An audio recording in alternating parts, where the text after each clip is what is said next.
Hamas is responsible for this war. It invaded our towns, murdered our people, raped our women, and kidnapped our loved ones.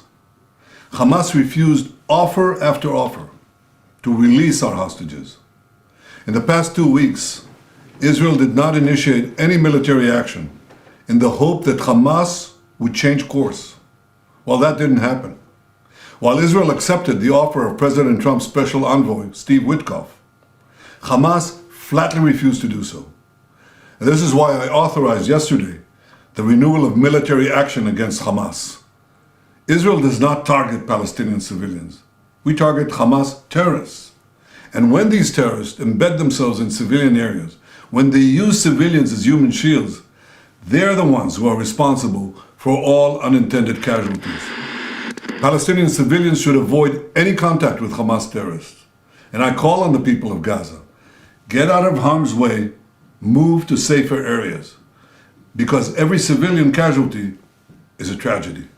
And every civilian casualty is the fault of Hamas. I thank President Trump for his unwavering support for Israel. Our alliance with the United States has never been stronger.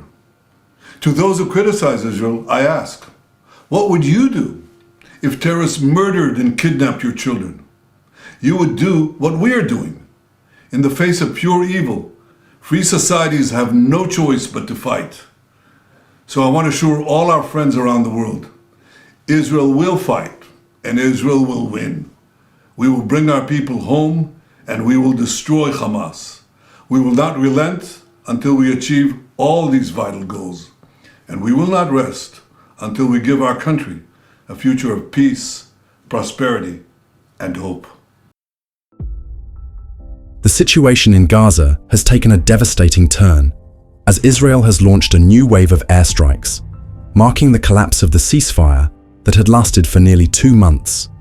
Prime Minister Netanyahu has ordered intensified attacks, citing stalled negotiations with Hamas over the release of hostages. These airstrikes have already resulted in the deaths of over 400 Palestinians, including many women and children, further worsening the humanitarian crisis in Gaza.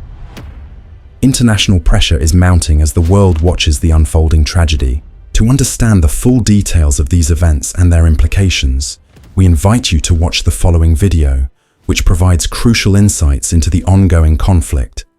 Stay informed and know the truth. I give the floor to the representative of Algeria. Madam President,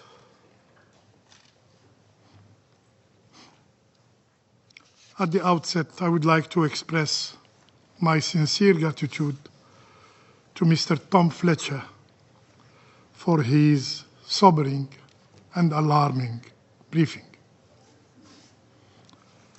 Algeria requested this meeting to address the blockade on Gaza, but recent developments have made it more urgent and necessary as we witness another chapter of collective punishment being inflicted upon the people of Gaza. This is not a routine briefing on the ongoing suffering enduring by the Palestinian civilians in Gaza. This is not simply an account of deprivation. It is a plea for justice against an Israeli occupying authority that has weaponized starvation as a tool of war. This is, without a doubt, a war crime. The time has come for accountability. No one is above the law. Today, the world can no longer ignore the grim reality of the Israeli occupation. Today, the truth about the Israeli occupation overloaded for so long can no longer be hidden. As Algerians, we know, we understand the cruelty and the oppression of the occupation because we have enduring it for over 130 years. Occupation, the most horrible, the most shameful chapter in modern history, continues to wreak havoc, and it must be ended wherever it exists. Madam President, for now over 2 weeks, not a single aid truck have been allowed to enter Gaza. Not one. This deliberate blockade, timed to coincide with the holy month of Ramadan, is a calculated effort to break the resilience of the Palestinian people. With nearly 18 months of hunger already endured, 80% of Gaza's population has seen their sources of food vanished. Yet, as if starving people weren't enough, the Israeli occupying power is using water, yes, water, as a weapon of war. UNICEF reports that only 1 of 10 people in Gaza have access to clean water. And Israel has also taken the step of cutting off Gaza's electricity supply. The result? The sole desalination plant in Gaza is about to shut down, leaving an already weakened population without clean water. Without clean water. Are we really going to wait until more lives succumb to hunger and to epidemic? Madam President, this is not just about withholding aid. The Israeli occupation has targeted the entire Gaza's food system, making it impossible for the people to feed themselves today, and very difficult to sustain themselves in the future. According to the UN Special Rapporteur on the right to food, Mr. Michael Fakhri, Israel is not merely obstructing aid. It is methodically dismantling Gaza's food infrastructure. Moreover, after attacking UNRWA, the backbone of Gaza's humanitarian aid, Israel, as an occupying power, has imposed new restrictions on all NGOs, thus creating new administrative obstacles to their ability to operate and assist the Palestinian people.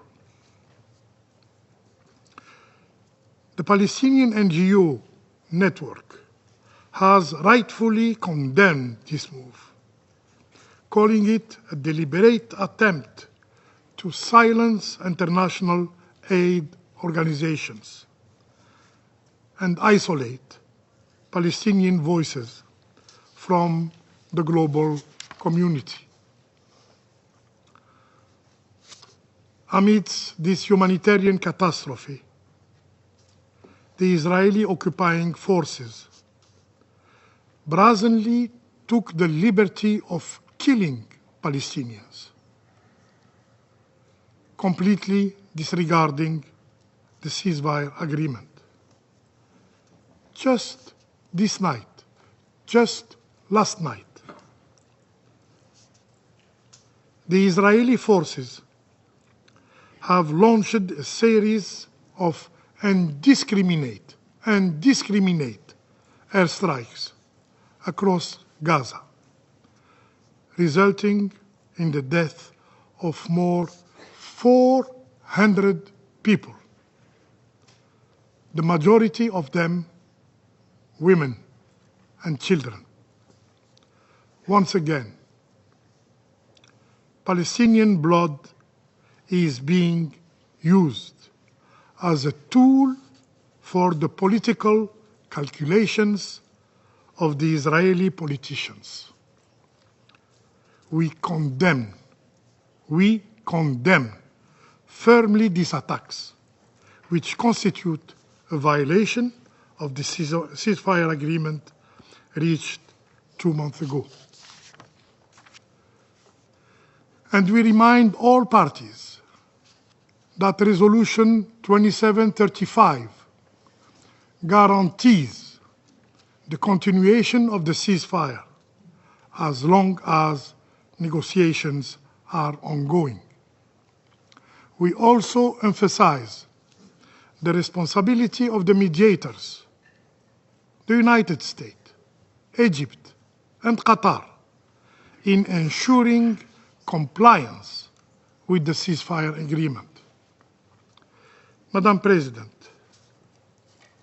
the International Court of Justice has already spoken on this matter. In its provisional measures, the ICJ has ordered Israel as the occupying power to immediately take all necessary actions to ensure the unimpeded delivery of urgent humanitarian aid to the people of Gaza. This includes the provision of basic services such as food, water, electricity, fuel, medical care, and sanitation. This very council, in its resolutions, has called for safe and unhindered humanitarian access.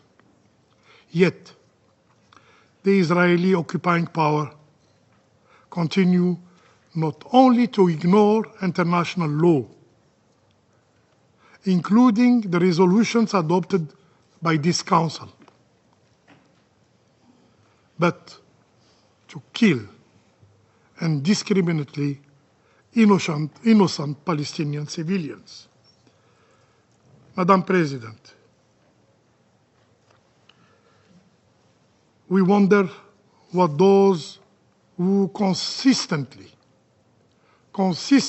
invoke a so-called Israel's right to self-defense will say in response to this cruelty, to these atrocities.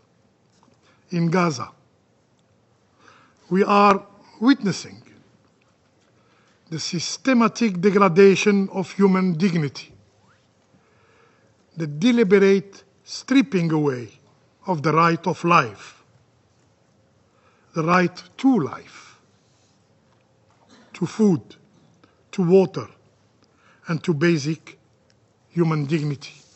In Gaza, we are witnessing the demise of the values and principles that should be the foundation of international order: equality, humanity, justice. In Gaza, we are witnessing a cowardice and brutality of the Israeli occupation that is in full display, with no regard for innocent lives. Still silent, faced to these atrocities, the relevance of this Council is seriously questioned. Will it ever dare to take responsibility? Will it ever act to stop this genocide and preserve what remains, if any, of its credibility? I thank you.